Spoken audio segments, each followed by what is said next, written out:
We are here at Cloudera's Government Forum with Carolyn Duby, Field CTO of Cloudera. Carolyn, thanks so much for joining us. Good morning. Thanks for having me. Great. So let's get started. As agencies improve their data management, how can that power data, AI, and ML functions? So data is the center of everything. Without data, you can't do AI and ML. So it's important to improve the processes around collecting data, securing data, and making sure that we have data that we can trust.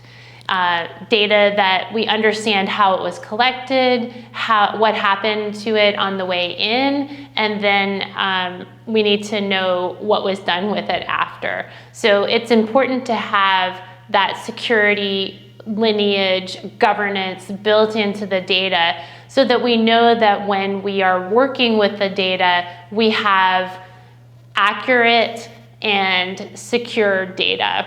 That's securing the privacy of the constituents that it's serving. And I think there's also some other issues that we need to consider when we're looking at government systems.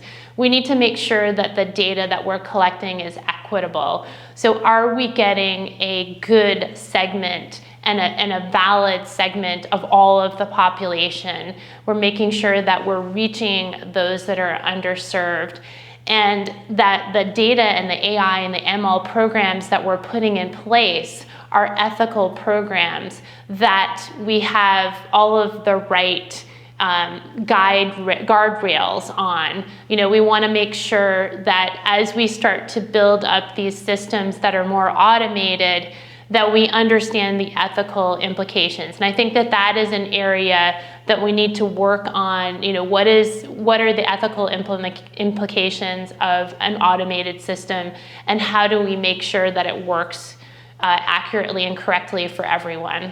Mm-hmm. And so next, why are more and more agencies coming around to the reality that a hybrid model works best for their IT enterprise?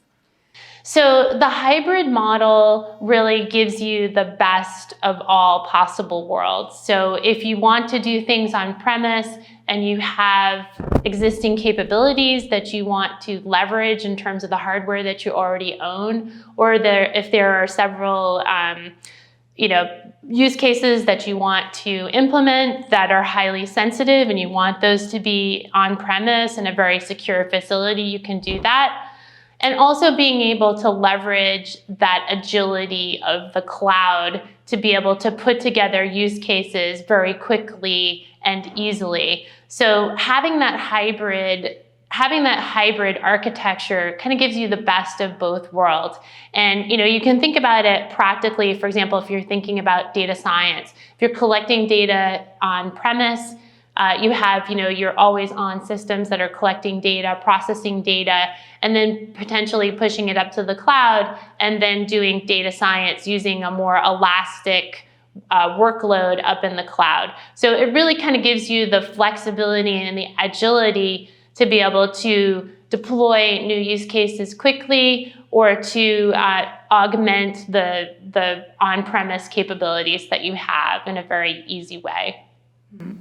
And then lastly, with agencies looking to do more with that data, especially in the cloud, as you mentioned, how can they ensure they're protecting it from the plethora of emerging threats? Yes, that is a very, very, very key question, right? So in terms of security, we need to make sure that we have the security throughout the whole entire pipeline. And I think, it goes back to the basics of understanding what data am I collecting, how long am I storing it for, what is the privacy implication, what data is sensitive, what data is not, and having a privacy and security model that works. So we talked about hybrid cloud and how that was advantageous, but we don't want to have to go to 4 different clouds with 4 different security and privacy models. We want a privacy model that takes the data and the policies that go with it, and then those two travel together so that we have a consistent privacy and security model that goes with the data so that we're always making sure that it's secure.